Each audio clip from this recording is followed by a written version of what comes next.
Hello, જય શ્રી કૃષ્ણ, જય જીનેન્દ્ર. તો આપણી ભાખરી તો બની ગઈ કડક, પણ હવે બનાવીશું આપણે આલુ મટરની સબ્જી રસ્સાવાળી.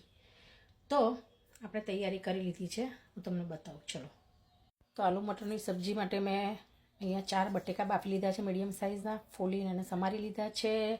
અહીંયા ટમેટું કટ કરીને રાખ્યું છે, આદુ મરચાં લસણની પેસ્ટ છે, 2 કે 3 મરચાંને મેં લાંબી ફાળ કરી દીધી છે, લીલું લસણ છે, લીલા ધાણા છે, લીમડો છે, લીમડાની સાથે તજનો ટુકડો બી છે, તજનો, વટાણા છે અને આપણા સૂકા મસાલા.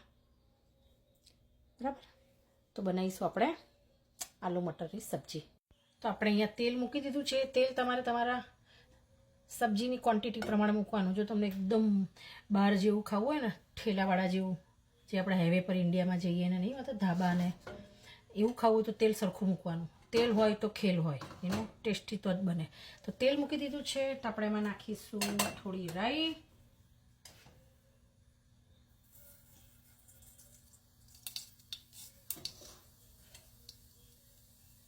રાઈ તતરી જશે એટલે નાખીશું જીરું,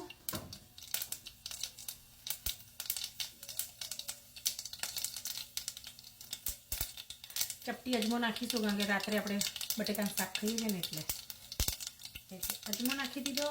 તો આપણે રાઈ, જીરું, અજમો તતરી જાય એટલે આપણે સૂકું લાલ મરચું નાખી દઈશું, હિંગ.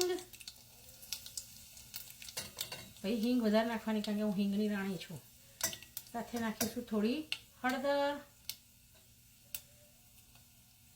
ઓકે, હવે નાખી દઈશું તજના 2 ટુકડા, ટામેટું,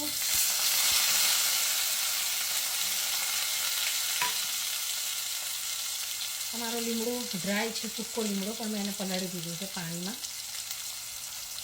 લીમડો નાખીશું,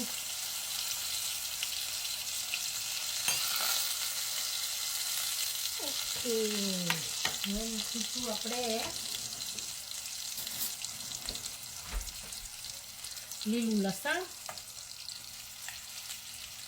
એકદમ ધાબા જેવું બનવાનું છે. અને આપણે જે 3-4 ગ્રીન ચીલીને લાંબી ચીલી કરી હતી એ નાખી દઈશું, અને આદુ મરચાં લસણની પેસ્ટ. આ બધાને આપણે સરખું સોંતે થવા દઈશું.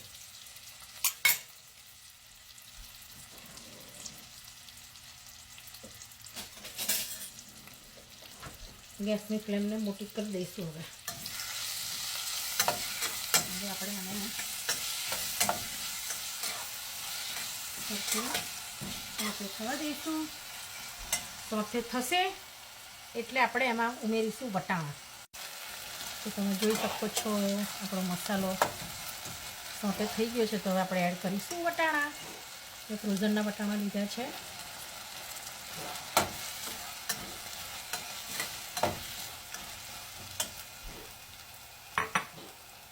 તો વટાણા ચડે એટલે આપણે થોડું પાણી એડ કરીશું અત્યારે.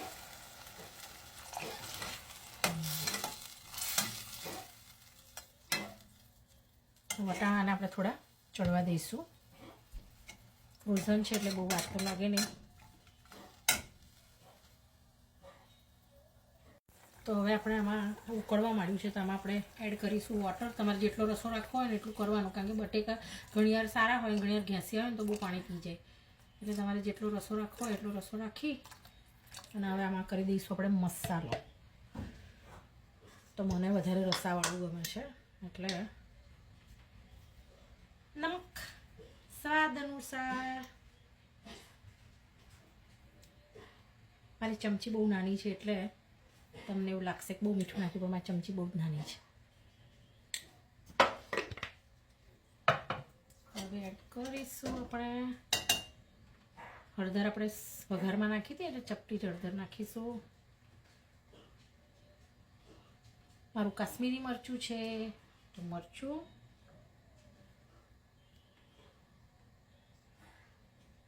ધાણા જીરું,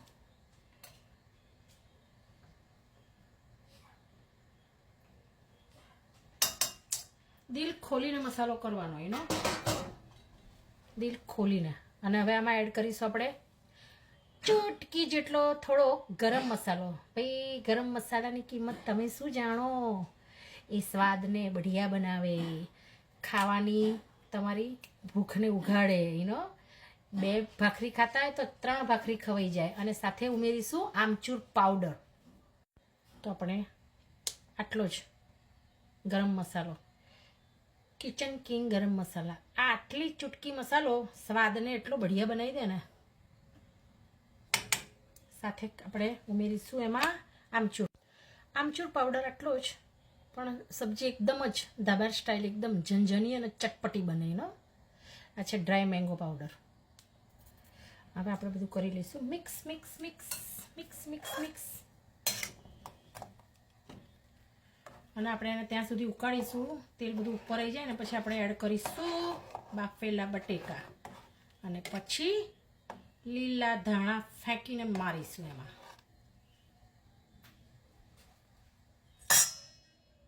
તો આપણે શાકનો રસો ઉકળવા માંડ્યો છે તો આપણે ઢાંકી દઈશું. તો આપણે હવે એડ કરીશું બટેકા બાફેલા.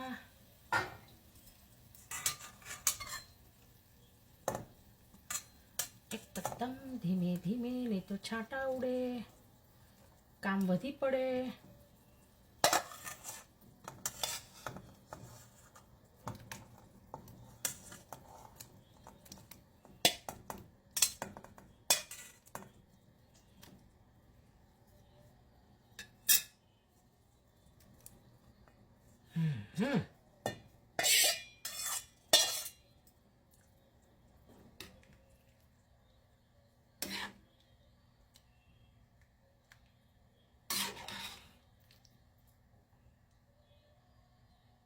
તો હવે આને બટેકાને એકદમ રસામાંથી બધા મસાલો એમાં એબ્સોર્બ કરી લે ત્યાં સુધી આપણે એને થવા દઈશું. અને પછી ફેંકીને મારીશું ધાણા. તો આપણું એકદમ જ હાઈવેમાં ધાબામાં હોય એવું લારી પર ખાઈએ ને ઇન્ડિયામાં, એવું એકદમ લારીવાળું ઝણઝણી ચટપટું શાક ટૂબટૂબા આલુ બનીને તૈયાર. મેં ડુંગળી એટલે નથી નાખી કારણ કે ડુંગળી હું સમારીશ, લીંબુવાળી ડુંગળી કરીશ, સાથે ખાઈશ. તો આપણું શાક થઈ ગયું છે. તેલ જો બધું બહાર આવી ગયું છે. તો હવે આપણે ફેંકીને મારીશું ધાણા. ધાણાની ક્વોન્ટિટી મને બહુ જ ગમે. ધાણા ખાવ તો એવી મજા આવે ને, ટેસ્ટ આવે ને ધાણાનો. બસ હવે આને 2 મિનિટ રાખીશું અને પછી ગેસ બંધ કરી દઈશું. તો આપણું એકદમ ઝણઝણાટ ચટપટું આલુ મટરની સબ્જી રેડી છે. સી તેલ આવી ગયું છે બધું ઉપર સરસ રીતે. અને પછી એન્જોય કરીશું. ડુંગળી સમારીશ, લીંબુ બારીક કરીશ, ડુંગળીને લીંબુ બીંબુ નાખીને ભાખરી અને આલુ મટરની સબ્જી અને રાઈસ. તો ચલો આપણું શાક રેડી છે. 1 મિનિટમાં બંધ કરી દઈશું. Bye bye, Tata. રેસીપી ગમી હોય તો તમારી ફેમિલી અને ફ્રેન્ડ સાથે શેર કરો અને કમેન્ટમાં મને જણાવો. તમે લોકો પણ આ જ રીતે બનાવી અને મજા લો. એકદમ જ આવી કડક ભાખરી બનાવો અને આવું શાક બનાવો અને જોડે રાઈસ હોય. હા હા હા હા હા, હેવન, જલસા પડી જાય તમને. એકદમ પ્યોર ગુજરાતી ખાવાનું. Okay, bye bye.